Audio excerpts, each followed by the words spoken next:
Salut les geeks, j'espère que vous allez bien, je suis très heureux de vous retrouver dans cette nouvelle vidéo et je suis également très content parce que j'ai reçu ma nouvelle souris ici, elle est là, c'est la Logitech MX Master 3S et c'est l'occasion pour moi de vous la présenter en vidéo et on va voir un petit peu ce qu'elle a dans le ventre. Alors pour info, la série MX Master je la connais bien puisque j'ai la génération précédente, la MX Master 2S, alors c'est une très bonne souris mais à force de l'utiliser quotidiennement depuis des années, elle commence à donner des signes de fatigue, notamment au niveau des clics par exemple, parfois j'ai des petites latences ou des petits bugs un petit peu bizarre.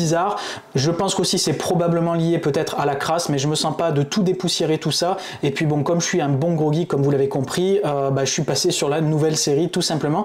Alors cette gamme là, c'est une souris qui est quand même plutôt axé pour le travail, c'est en gros le plus haut de gamme dans les souris bureautiques chez Logitech et vraiment son domaine de prédilection c'est la bureautique, ça va être tout ce qui va être travail sur ordinateur. Bien que ce soit une souris qui soit très polyvalente, j'ai fait d'énormes sessions de jeu, que ce soit du Fortnite, que ce soit du Diablo 4 sur cette souris.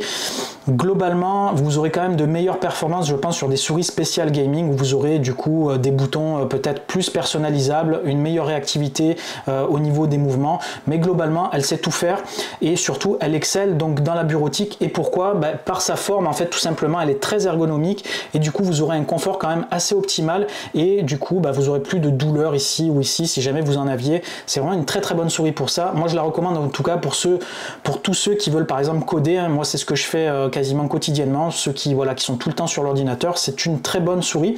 Alors celle-ci elle est encore je crois disponible sur Amazon, elle est moins chère que la nouvelle gamme. C'est vrai que celle-là je la lorgnais depuis un petit temps et je suis tombé sur une promo aux alentours de 65 € sur Amazon.it et j'en ai profité parce que je la lorgnais vraiment depuis longtemps. Ce qui est intéressant, c'est comme on peut voir sur la boîte ici, on conserve les fameux deux molettes qui sont super stylées chez Logitech. Donc celle-là avec le scroll infini, la molette ici sur le côté que j'utilise très souvent pour faire du montage vidéo.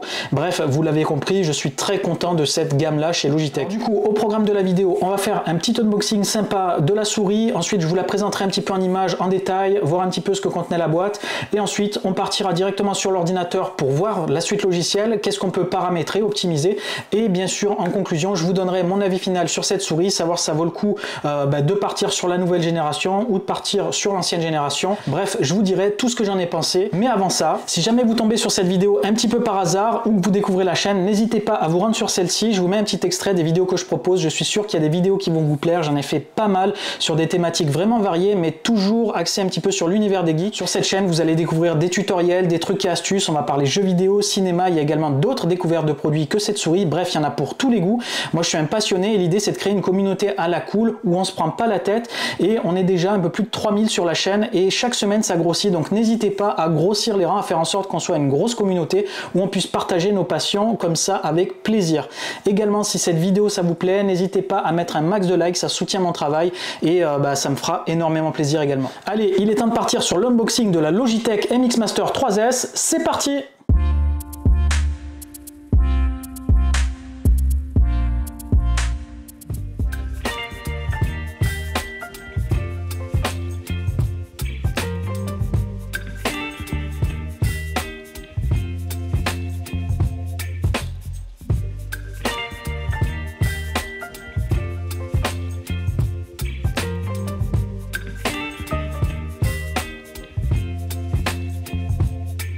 Baby,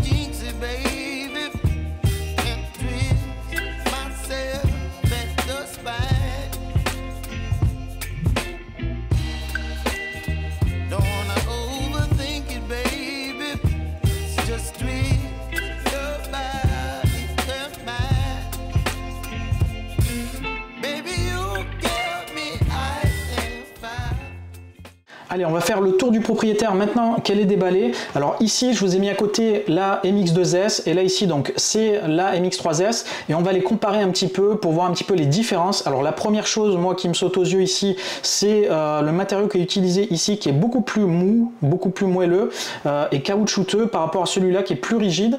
Également ici, donc tout ce qui est les nervures, je ne sais pas si on le voit à l'écran, ici, qui permettent vraiment d'avoir un meilleur grip. Ici, il y avait une sorte, je dirais, de petit quadrillage ici qui n'était pas forcément très pratique ici. Là on a quelque chose vraiment de plus, je pense, adapté à une bonne tenue.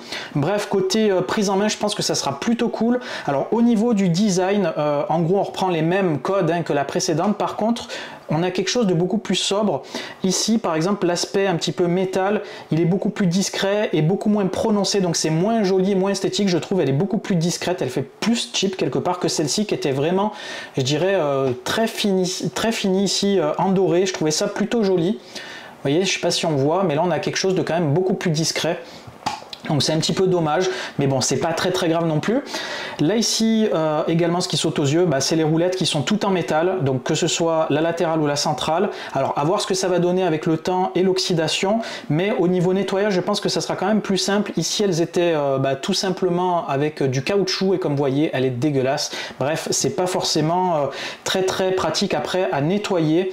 Alors au niveau de taille, je sais pas si on peut le voir à l'écran, mais elle est quand même un petit peu plus compacte celle-là. Même si au niveau du poids, je sens pas une grosse différence, je sens quand même une petite différence en termes de taille. Et pour ceux qui ont des petites mains, c'est pas forcément négligeable. Alors j'ai pas des mains miniatures, mais j'ai pas des mains énormes non plus, donc je trouve ça plutôt agréable à la tenue de main. Il y a quand même un changement comme ça. Elle me paraît quand même plus travaillé au niveau de la prise en main. Également aussi les boutons latéraux ici, on peut voir qu'ici ils étaient un peu l'un sur l'autre et c'était pas forcément très pratique à les utiliser, surtout celui du dessus. Et là ils ont séparé les choses, ils les ont mis comme ça et je pense qu'aussi ils ont dû étudier la chose pour que ce soit peut-être un petit peu plus pratique. Donc je le verrai bien sûr à l'usage, je vous dirai ce que j'en ai pensé.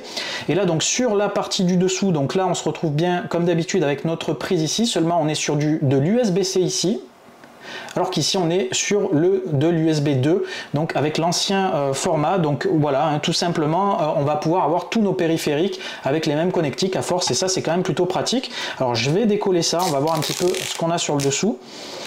Donc voilà, vous le voyez en live directement. Donc au niveau des patins, vous voyez, ça n'a rien à voir. Vous voyez la taille du patin sur la MX2S ici, il est énorme, alors qu'ici il est beaucoup plus petit.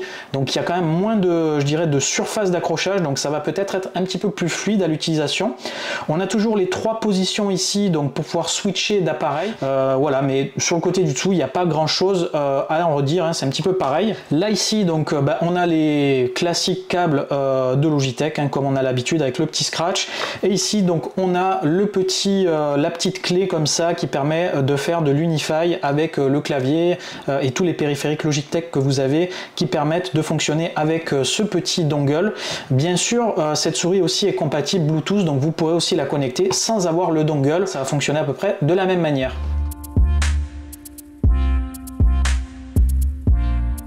Alors maintenant on va parler spécifications techniques et chiffres pour ceux qui aiment un petit peu avoir les infos détaillées. Alors déjà, premier point au niveau du tarif de cette souris, donc sur le site officiel de Logitech, elle est proposée à 129,99 €, donc en gros 130 €. C'est quand même un sacré prix pour une souris, sachant que la génération précédente était bien moins chère. Je pense que c'est une souris que vous pourrez trouver généralement aux alentours de 100 € chez d'autres vendeurs, donc ne l'achetez pas à 130 €, ça serait dommage. Et si vous attendez une promo, que vous êtes patient, vous pourrez la toucher aux alentours des 60 à 70 € si vous faites vraiment une affaire, et à ce moment là il faudra pas trop réfléchir. Alors concernant la compatibilité, c'est une souris qui est compatible avec quasiment tous les systèmes d'exploitation, si ce n'est tous les systèmes d'exploitation. Vous pourrez la configurer sur Windows 10 ou 11, vous pourrez la configurer sur macOS, également sur iPad, ça c'est plutôt cool, ou sur Android également. Bref, c'est compatible sur quasiment tous les écosystèmes qui existent, et ça c'est vraiment bien pratique. Vous n'aurez pas forcément la nécessité d'utiliser utiliser le dongle puisque cette souris elle est Bluetooth et low latency, donc il y a une faible latence, vous aurez vraiment un truc vraiment fluide et ça c'est quand même assez cool. Alors si jamais votre ordinateur n'a pas le Bluetooth, ça tombe bien puisqu'il y a un petit dongle Logibolt dont je parlerai un petit peu après qui est compatible également pour Linux, Windows et macOS, donc vous pourrez bien sûr connecter ce petit dongle sur ces appareils là pour pouvoir bénéficier de votre souris sans fil. Alors attention pour les utilisateurs de MacBook Pro, c'est de l'USB-A encore, donc du coup vous serez obligé de passer par un convertisseur vers USB-C ou Thunderbolt, sinon vous ne pourrez pas brancher le dongle. Alors les points forts affichés de cette souris, c'est son silence, puisqu'a priori tout a été revisité au niveau de, je dirais, la mécanique à l'intérieur pour proposer quelque chose de vraiment très silencieux, et ça c'est quand même appréciable quand on bosse. Également, autre point notable sur cette souris, c'est les performances, notamment au niveau de la précision du capteur qui passe à 8000 ppp, donc en gros vous aurez vraiment une très bonne précision peu importe la surface, et également donc au niveau de la molette qui permet de faire défiler 1000 lignes par seconde. Alors ça, je peux vous dire que quand vous codez et que vous avez un fichier qui est très long, ça peut être très pratique à utiliser, ou ceux qui ont des documents Excel qui font 3000 km, bref, c'est vraiment une fonctionnalité très pratique. Voilà, ils affichent 90% plus rapide et ultra silencieuse. Voilà, vous l'aurez compris, c'est quand même orienté plutôt pour les personnes qui travaillent. Concernant l'autonomie et la recharge, vous n'allez pas être en reste du tout avec cette souris, puisque grâce à l'implémentation de l'USB-C, vous allez bénéficier d'une charge rapide. Donc par exemple, avec 1 minute de charge, vous allez bénéficier de 3 heures d'utilisation, et ça c'est quand même super pratique. En plus, donc c'est une souris que vous pouvez utiliser avec le câble branché ici directement, et ça prend le relais, contrairement par exemple pour ceux qui connaissent à la souris d'Apple qui a tout simplement la prise qui se trouve ici, complètement impossible à utiliser lorsqu'elle est branchée. Bref, c'est une vraie daube, et j'en suis très déçu. Et pour vous dire, en termes de prix, elle est quasiment dans les mêmes tarifs, donc comme quoi, vous voyez, c'est pas forcément les choses les plus chères qui sont les plus pratiques. Concernant également l'autonomie, ça c'est un point très cool aussi. Vous avez 70 jours d'autonomie annoncée sur une charge complète, donc quasiment 2 mois d'utilisation, et ça c'est vraiment très performant. Bref, en tout cas au niveau de ses spécifications techniques, elle a vraiment tout pour plaire. Et enfin, pour terminer, cerise sur le gâteau, hein, c'est une souris qui a été sculptée vraiment pour épouser la main, pour avoir un confort maximal et pour pouvoir l'utiliser tout au long de la journée sans avoir mal, hein, comme je vous le disais précédemment. C'est une souris qui est vraiment optimale pour une utilisation, je dirais, tout au long de la journée, et ça c'est un point très fort. Et pour utiliser la génération précédente, je peux vous garantir que ça fonctionne plutôt bien. J'ai jamais eu de problème de douleur particulière, contrairement aux versions Logitech toutes petites pour les ordinateurs portables où j'ai le poignet bien plus bas, et là effectivement je peux pas rester comme ça toute la journée. Bref, vous l'avez compris, c'est une souris quand même qui est assez stuffée. Donc maintenant on va aller voir un petit peu au niveau du logiciel qu'est-ce qu'elle propose et qu'est-ce qu'on peut personnaliser. Donc on va partir sur la prochaine étape sur l'ordinateur pour aller découvrir le logiciel de prise en main de la souris et de la configuration et personnalisation des options que propose cette souris.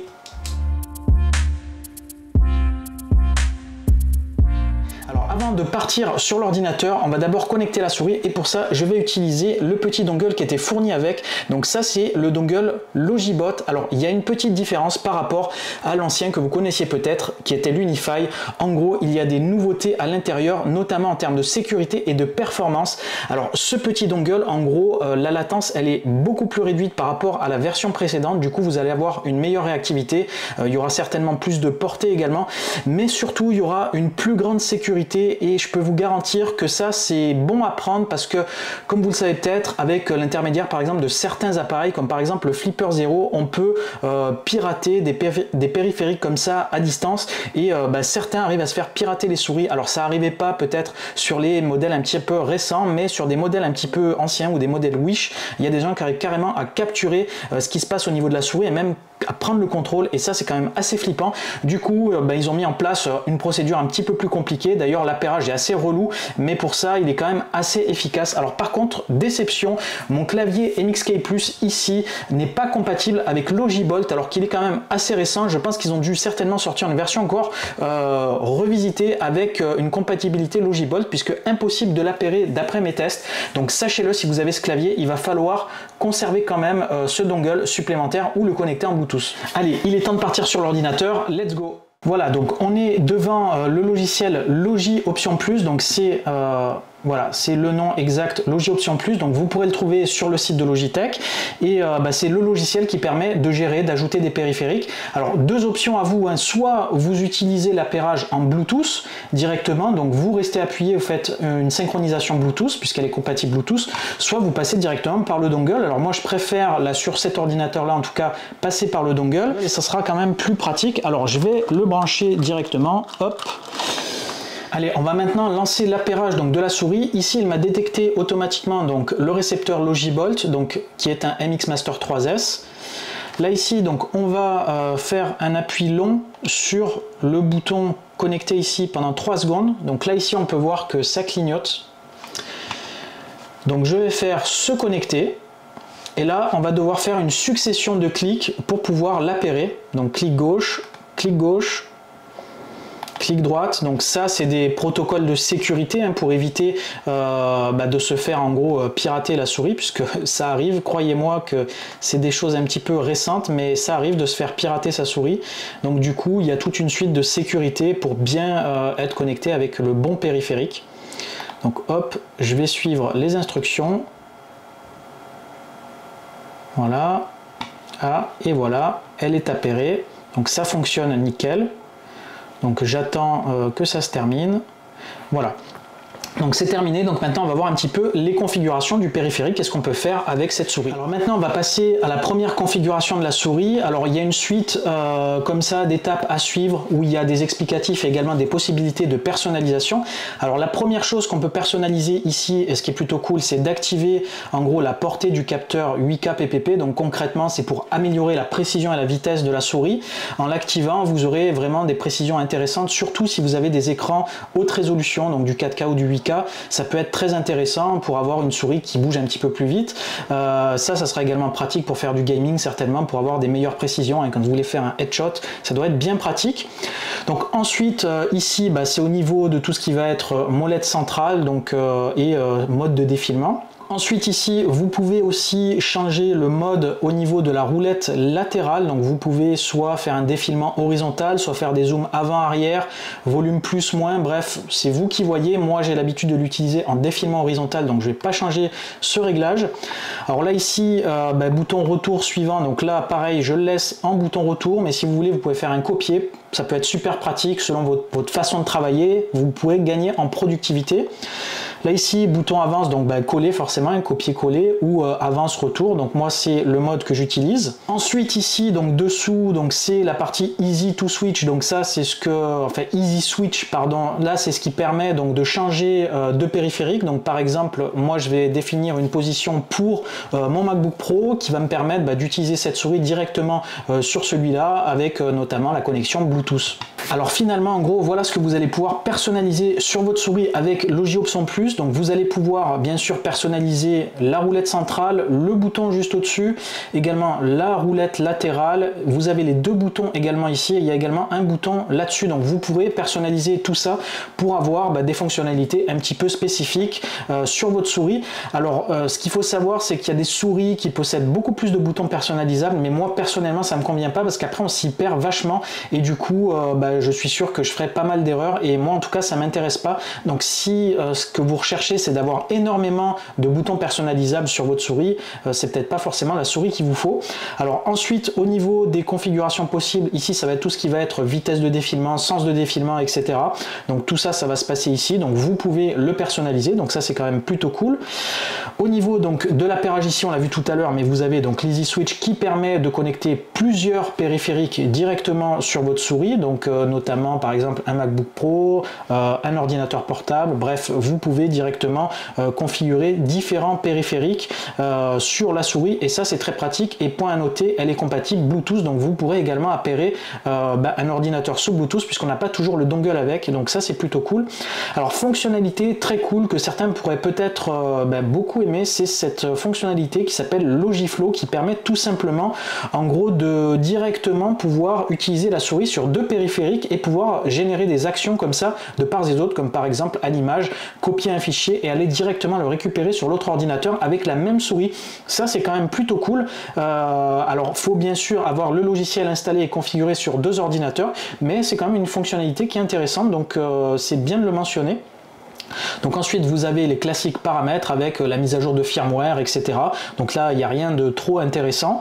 Et enfin le truc qui est plutôt cool, c'est que vous allez pouvoir ici gérer tout un tas d'applications et personnaliser votre souris en fonction de l'application, et ça peut vraiment vous faire gagner en productivité. Alors c'est pas typique à ce modèle là puisque ma souris précédente le proposait, mais c'est quand même bien de le mentionner quand même, puisque vous allez pouvoir, par exemple si vous utilisez Adobe Premiere Pro, vous allez pouvoir par exemple définir que les deux boutons du côté, vous voulez pas que ça fasse retour, vous voulez faire d'autres actions, et ça c'est quand même super pratique.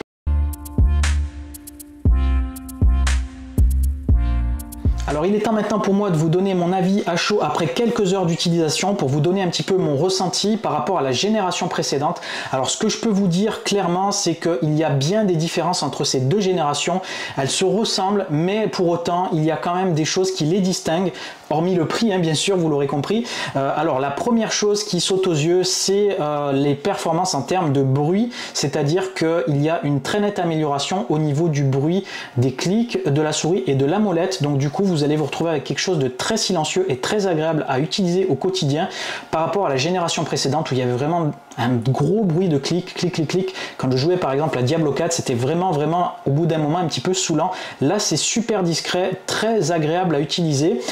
Également au niveau de la molette centrale, donc la molette est très également agréable à utiliser, beaucoup plus fluide et également moins bruyante. Donc ça aussi c'est un point positif par rapport à la génération précédente. Concernant la molette qui est un petit peu sur le côté, alors celle-ci je la trouve un petit peu moins bien placée, elle est un petit peu trop haute par rapport à la position du pouce. Je préférais l'ancienne position. Par contre au niveau du scroll, etc., aucune différence, j'ai pas noté ni de mieux ni de moins bien, c'est un petit peu pareil de ce côté là. Alors ensuite, autre point où il y a vraiment une amélioration, c'est les boutons qui sont dessous, des deux petits boutons ici là, ils sont clairement mieux placés que la génération précédente. Je les trouve vraiment beaucoup plus intuitifs à utiliser. La génération précédente c'était un petit peu mal foutu, et du coup je pense qu'ils ont fait une recherche là-dessus, et ça a matché. Pour moi c'est tout bon de ce côté là. Alors concernant également, autre point positif, c'est l'ergonomie au niveau de la prise en main. Elle est légèrement plus petite, et je vous avoue que je préfère, moi j'ai pas des grosses paluches, j'ai des mains un petit peu moyennes, et en tout cas pour ma main c'est parfait. Alors je sais pas pour les personnes qui ont peut-être des grosses mains, vous allez préférer la précédente version, mais en tout cas pour ma part c'est nickel, pas de souci de ce côté là. Alors concernant tout ce qui va être connectivité, Bluetooth, etc., j'ai pas senti honnêtement de différence par rapport à la génération précédente. Elle capte bien, il n'y a pas de perte de signal, etc. Par contre au niveau de la précision, là je vois vraiment une amélioration à ce niveau là, elle est quand même plus réactive, plus fluide, donc je pense que c'est lié effectivement aux améliorations au niveau du capteur. Donc ça voilà, je trouve que c'est quand même un petit peu mieux de ce côté là. Également au niveau de la glisse sur tapis, ici vous avez donc des patins qui sont quand même plus petits, et du coup les surfaces de glisse sont plus étroites, et donc ça fluidifie un petit peu le mouvement. Donc ça aussi c'est toujours bon à prendre. Concernant la charge, puisque j'ai pas fait encore un cycle complet, je peux pas vous dire exactement le temps que ça a pris pour la charger, également l'autonomie que j'ai eu sur quelques minutes de charge. En tout cas il y a des chiffres annoncés au niveau constructeur, donc en toute logique on sera à peu près dans ces eaux là. Pour conclure, quel est mon verdict final sur cette souris? Alors si je devais lui donner une note, je lui donnerais la note de 8 sur 10. Alors 8 sur 10 pourquoi? Parce que c'est probablement l'une des meilleures souris du marché en bureautique, ou si ce n'est la meilleure, mais il y a un mais effectivement, pour moi aux alentours de 130 €, c'est clairement too much. Ça vaut pas du tout le coup de mettre 130 € dans ce type de périphérique là. Il y a des souris gaming vraiment très haut de gamme avec des possibilités de personnalisation encore plus poussées qui sont aux alentours de ce tarif là, donc je trouve quand même que c'est vraiment too much pour une souris bureautique. Par contre si vous avez le budget, vous serez pas du tout déçu parce que c'est une très bonne souris. Alors pour vous donner une ordre d'idée, la génération précédente était aux alentours des 80 € il me semble, et vous pouviez la trouver, puisque c'est le prix que je l'avais payé, 45 € quand il y avait des promotions ou un Black Friday ou autre. On est loin des 130 €, et pour vous dire en gros la différence entre les deux, oui il y a des améliorations notables sur la nouvelle version, mais la génération précédente était clairement déjà de bonne facture, donc pour l'avoir utilisé plusieurs années, vous ne serez pas déçu. Donc en gros, si vous deviez choisir entre deux modèles de souris bureautique, je vous orienterais si vous auriez un budget limité sur la MX2S, et si vous auriez vraiment un budget un petit peu plus poussé et que vous êtes un utilisateur exigeant, vraiment la MX3S c'est vraiment un très très bon cru, et si vous travaillez toute la journée avec, vous verrez, vous ne serez pas déçu. Et voilà, je pense avoir fait le tour complet de cette souris. Alors j'espère que cette vidéo vous a plu. En tout cas, moi j'ai pris beaucoup de plaisir à vous présenter cette nouvelle souris. J'adore vous faire des présentations de produits. Alors il n'y en a pas énormément sur la chaîne, mais j'aime bien quand même vous en faire. Il y a d'ailleurs d'autres choses que j'ai à tester, donc n'hésitez pas, pour ceux qui découvrent cette chaîne ou pour ceux qui ne sont pas encore abonnés, à vous abonner, puisqu'il y aura d'autres présentations de produits plutôt cool et je suis sûr que ça pourrait vous rendre service. Également, il y aura d'autres tutoriels, etc. Donc toujours pareil, hein, vous vous abonnez, vous activez la cloche de notification. Également, si jamais vous avez des questions ou autres, n'hésitez pas à les poster en commentaire, ou si tout simplement vous avez testé cette souris et que vous avez un avis différent du mien, ça me ferait vraiment plaisir de connaître le vôtre. Bref, voilà, n'hésitez pas à partager avec moi, je réponds à tous les commentaires et ça me fait vraiment plaisir d'échanger avec vous. Également, pour ceux qui veulent me suivre ou qui veulent discuter avec moi ou autre, n'hésitez pas à me rejoindre sur les autres réseaux sociaux. Je suis également disponible sur Twitter où je suis pas mal actif, Instagram, TikTok, et bien sûr vous pouvez également me retrouver sur le site internet larevuegeek.com. donc c'est le site que je développe et que j'alimente par mes soins, et c'est un site qui est fait pour vous. L'inscription est gratuite, vous pourrez mettre des commentaires, etc. Même vous mettre sur le forum. Bref, l'idée c'est que vous puissiez avoir un support où vous pouvez trouver des choses un petit peu différentes de la chaîne, que ce soit des actualités, des bons plans, des trucs et astuces, des exclusivités que vous n'avez pas forcément sur la chaîne. Donc n'hésitez pas à vous y rendre, et puis je suis sûr qu'il y a des choses qui pourraient vous intéresser. Allez, sur ce, je vais vous laisser. Je vais partir sur un petit Diablo 4 avec ma nouvelle souris, puisque c'est l'occasion pour moi un peu de la tester en long, en large et en travers. Donc je vous dis, passez une bonne soirée ou une bonne journée, je ne sais pas quelle heure il est chez vous, et à très bientôt. Ciao les geeks!